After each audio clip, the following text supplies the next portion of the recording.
Hello and welcome to Tom's Hirschsprung's podcast, episode number 15.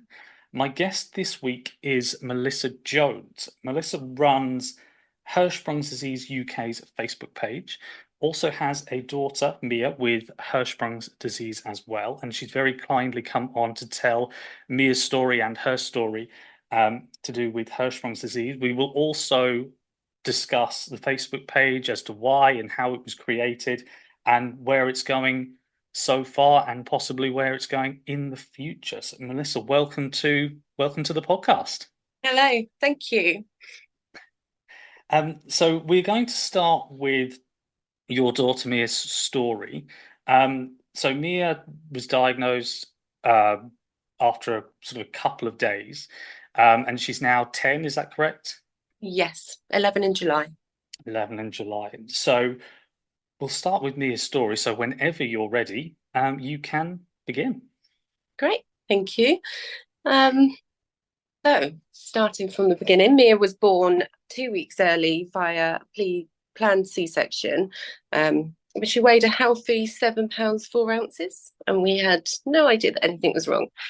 Then, when we were sort of in the recovery ward after the C-section, Mia was just cuddling into me, being a cute, quiet little baby, making a little cooing noise. And then a nurse came over and asked me how long she'd been making the noise for, and she told me it does sound very cute, but it's medically known as a grunting, and could indicate that something's not quite right. But not to worry, as it doesn't necessarily mean that there is anything wrong, or if there is, doesn't mean anything serious. So then, as the day went on, Mia was just sleeping and being the quietest newborn little baby ever. And I kept trying to feed her, and she was just taking little bits. And then the next morning, after a full night's sleep, which is amazing after a newborn baby, I was still trying to feed Mia, and then she was sick, and it was bright green.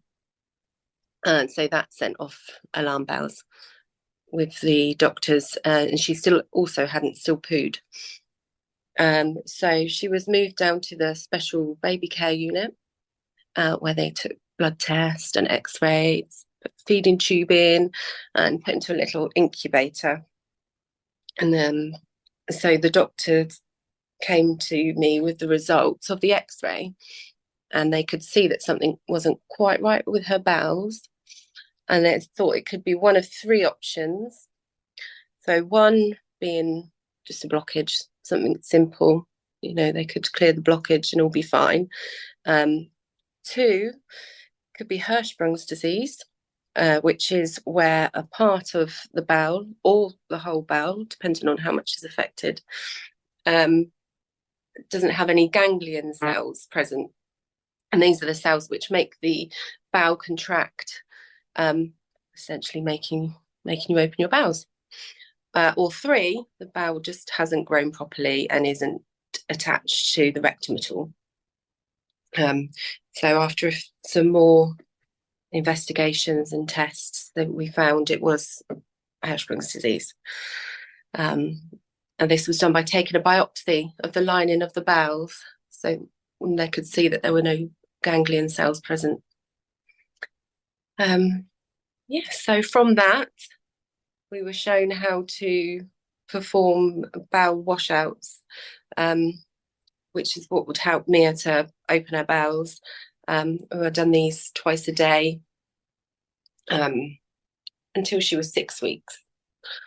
The washouts, we just sort of use a long tube. It's a catheter tube, and you just pop it in the bowel and squirt some water in. So it's like an irrigation, and it just helps wash out the bowels. But yes, she's 6 weeks old, and she went in for her pull-through procedure, where they would remove parts of the affected bowel. And the procedure went well. It did take a lot longer than I thought it would, but I was warned that it could take hours, and it took almost 8 hours. But this is because they they don't actually know how much of the bowel is affected. So they will take small amounts at a time, send it off to the lab, and make sure the part of the bowel that they're connecting back has ganglion cells showing. So this was done quite a few times. They ended up removing 2/3 of Mia's small intestine. And that was that, all going well, recovering in hospital. After 3 days, the surgeon was happy with how Mia was recovering. And she said she was happy for her to be discharged the following day. And though that night I didn't have the best experience with the nurse that was caring for Mia, and had to go out a couple of times with Mia crying in pain to ask for her to bring some painkillers, which Mia was overdue. And she eventually did, and that was that. I didn't see her again for the rest of the night until she came in the morning. And I'd saved some nappies, like I was instructed to do by the surgeon, so that they could weigh them. This was to try and judge if she's been weeing, just to try and get an idea if she's been weeing. But she just threw them in the bin, and then the surgeons came round to discharge Mia, and she projectile vomited right in front of them. Almost got the doctor. So this, then I then explained to them that the nurse hadn't been in all week. Mia was taking ranitidine, which is a medicine for reflux. So after checking her records, they did see that she had missed 2 doses of this medicine. So thought, okay, that's obviously why she's now being sick. We'll just give her that, and still happy. Discharged Mia that day. Got home. Still, Mia was still being sick after feeds, and even when we were giving her medicine. So we did rush her back into A&E the early hours of the next morning, where she was sent straight for an X-ray. And I didn't see her after the X-ray. They sent her from there straight to theatre for a laparotomy, where the consultant came and explained to me that the X-ray was showing just black, just a big black mass. That's all they could see. So they were thinking it was something to do with the bowels. Sometimes you get complications, and there could be a loop in the bowel, and then there's a blockage. But it actually turned out to be Mia's bladder. It had gone into retention, which is a risk was explained that could happen after following which is why they wanted to weigh the nappy. So I was trained to do intermittent catheters on Mia every 2 hours until the bladder started working properly, and then they went down to 4 hours. And Mia now still has intermittent catheters. She just does 6 a day, and she is starting to learn how to do them herself now, which is great. So because of the bladder stretching so much, it got to 4 times the size. It should have been close to bursting, I think. It kind of loses the nerves, so her bladder's just still not working properly from it, which is why she still does them today. But going back to Hirschsprung's disease, Mia suffered quite a few times with a few bouts of enterocolitis infection, which is Hirschsprung's disease related. It can be quite a serious disease if it's not treated really quickly. It could become fatal. So it's some bacteria in the bowels. It just attacks the bowel. They don't know why it happens, but they just know it happens to people with Hirschsprung's disease, and they know how to treat it. but it's one of the things with the rare disease that they don't look into it too much, do they? As long as they know how to treat things. For But yeah, sure. yeah, she did suffer with this quite a few times for the first couple of years of her life. But it's not too bad as she gets older. She has had it and she's older, but it's not just as can't get as serious as quickly as when you're a small baby. Yeah. Things Just there. one, sorry, just one question. I just had the laparotomy. Have I said that right? The laparotomy. Um, is that just where they make sort of small incisions in the stomach? Am I right Um, in that? yeah, had a so just above her belly button, she's now got a scar. It's a slice. Yeah. Yeah, Oh, fantastic. Thank you. yeah.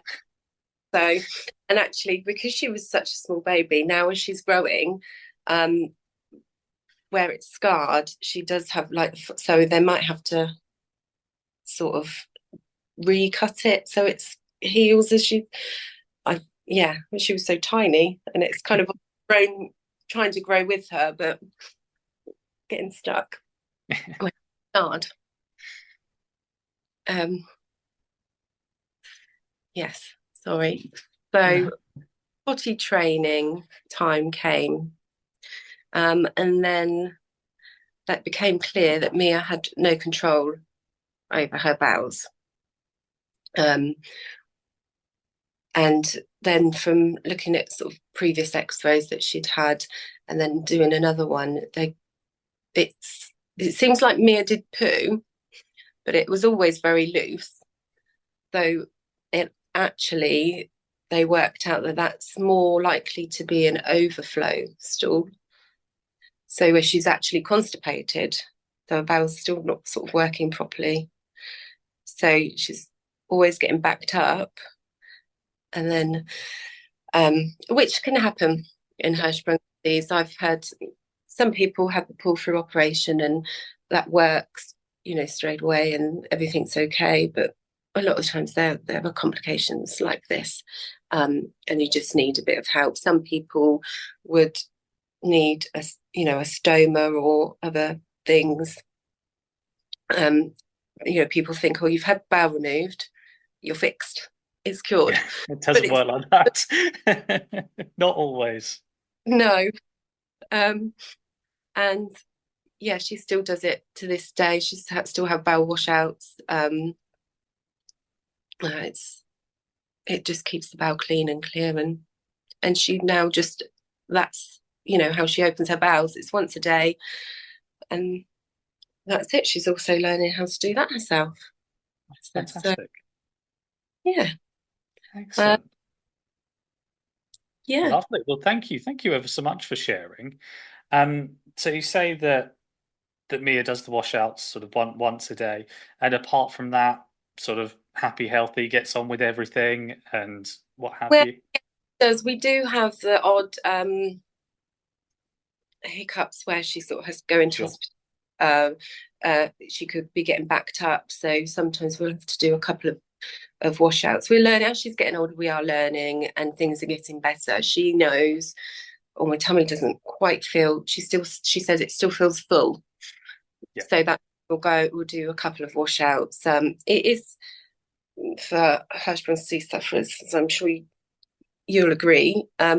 You just learn how to manage things as you get older, and she knows now the difference of if something she eats is hurting her tummy, we'll avoid that, which I also think is quite common with Hirschsprung's disease. I've actually sent Mia for an intolerance test, and it showed that she is highly intolerant to dairy. Oh, wow. That just Oh, makes I didn't realise that. and she gets a bad tummy like any intolerance people does, but it also messes up the bowels. Yeah. So we stay away from dairy. She'll Wow. eat now. She knows what the real chocolate tastes like. Keep her away from it forever. But yeah, she knows her limit. Yeah, I guess as you get older and have Hirschsprungs, there are people who are see a lot younger than me, who have Hirschsprungs, a lot older than me that have Hirschsprungs, who yeah, you just sort of figure it out as you go. I'm always loath to give, and I never give medical advice or anything like that because I'm not a doctor, I'm not a nurse, I don't know what I'm talking about when it comes to medicine. But you do tend to figure it out, well, figure out, right, okay, this doesn't work, or this does work. Okay, we'll try this, it works, and maybe then at some point it doesn't, so right, we'll change it, and this, that, the other. That's, yeah, there's a lot more medical advice sort of out there than there was probably 10 years ago when Mia was diagnosed, and certainly 30 years ago when I was diagnosed. Um, but it is still very much, as you've alluded to, trial and error, I Yeah, guess. yeah, definitely.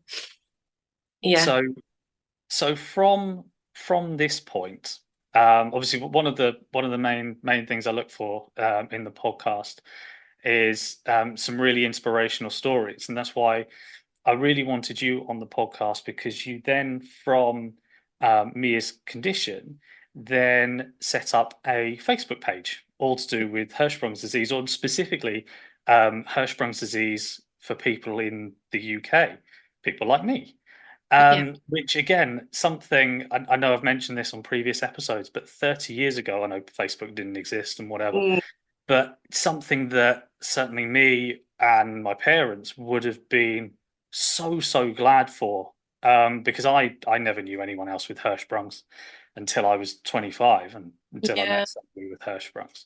So what was the obviously the inspiration, we can probably hazard a guess that it was Mia behind the inspiration behind the Facebook page.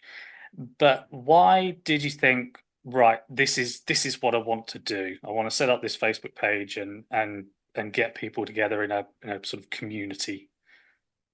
yeah.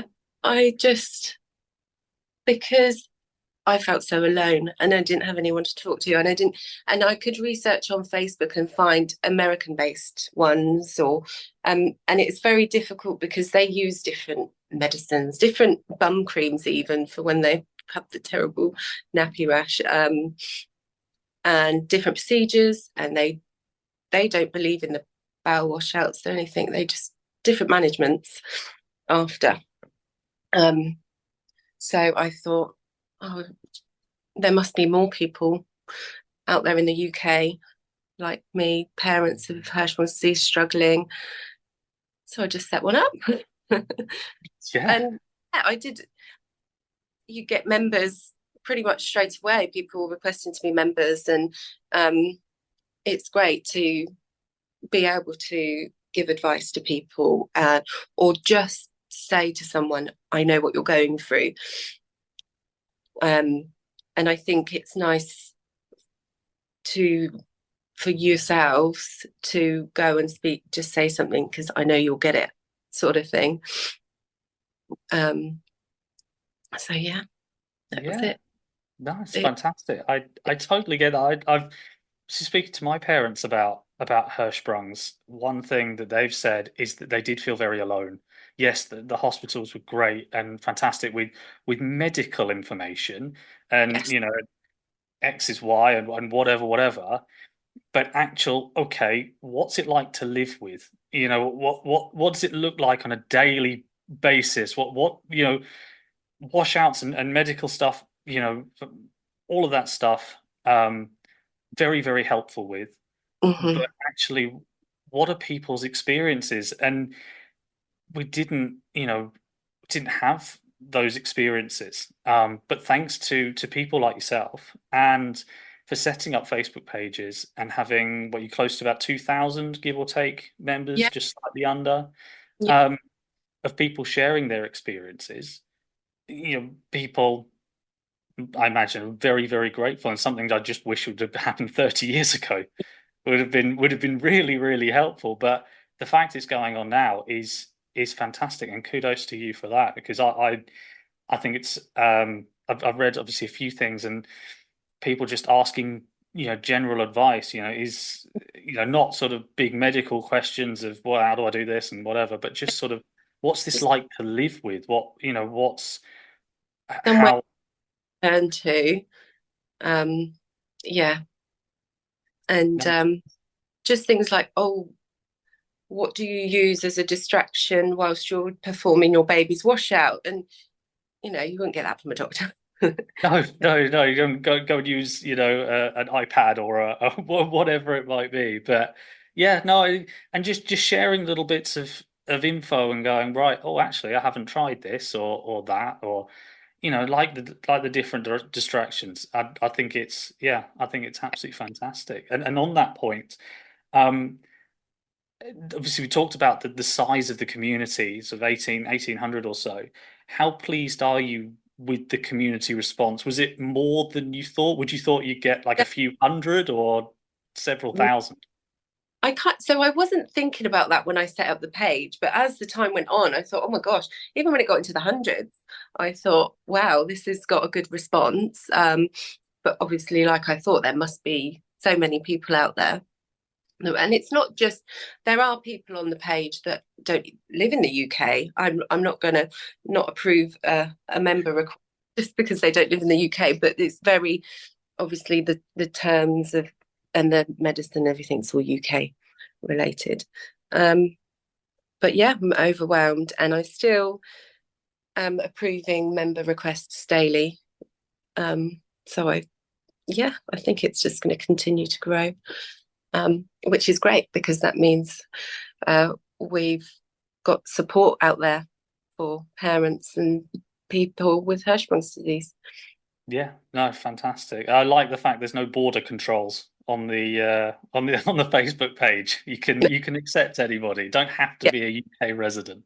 no, No, I think it's fantastic. As I said before, like I have a flick through it and see things that, and I'm again one of the reasons I started this podcast was to learn more about Hirschsprung's, and I've learned a lot from you and your page, and I'm, still having had it for 30 years, I'm still learning, and I'm still thinking, right, what's here and what's there, and how are they treating this, and how's it different to this long ago.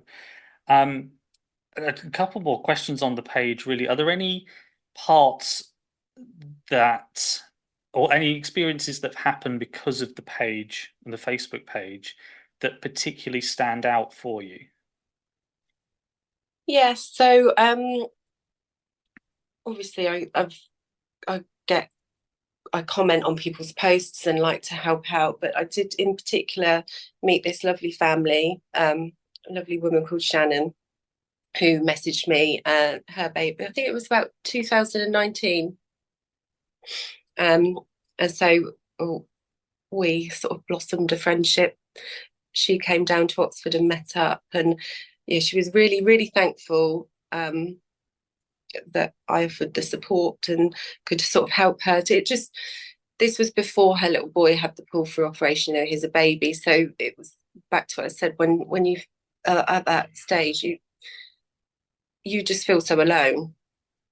So yeah, meeting people, new friends. It's nice knowing that you can offer help that's going to relax them a bit more about things. Fantastic. Yeah, It's no, brilliant. And just finally on the page itself, you said that you were really surprised at how it's taken off and how many people are there. What do you see as the future for the page? How not necessarily how big do you think it can grow, or maybe how big do you think it can grow, but where do you think the page, or what will it look like in the future? Ooh, I don't know. I just hope that just continue as it is. Um, really, I don't think I could hope for more. It's somewhere for people to turn to when they don't have anyone else. You know that you'll find someone. I mean, Hirschsprung's disease, it's so broad that not everyone's going to have the same experience. But having this platform to go to, you are likely to find someone that has been through that or can offer you advice, because not everything that people post on the page I can give advice on, because it's a different journey. But yeah, hopefully that it's just continues to help more people. Lovely. It continues to be a heartwarming, lovely, lovely Yeah, community of like little Hirsch people. or just yeah. Fantastic. And I know we've talked a lot about the Facebook page, and I'm well aware that I haven't even mentioned what it's called. So where can people find the Facebook page and find you? Yes, it's called Hirschsprung's Disease Family Support UK. And just go on your Facebook and type it in the search. Yep. Fantastic. Well, on behalf of the podcast, I'd love to thank you for your time and thank you for sharing Mia's experience and also for setting up the Facebook page, because I've recently found it and I thought my Hirschsprung's podcast in the UK, you're absolutely perfect for this. So I just want to say thank you so much for coming on, sharing the story, being a great advocate for Hirschsprung's disease, and continue doing fantastic work that you do.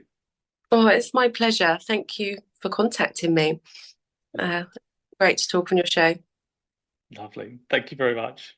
Okay, thank you.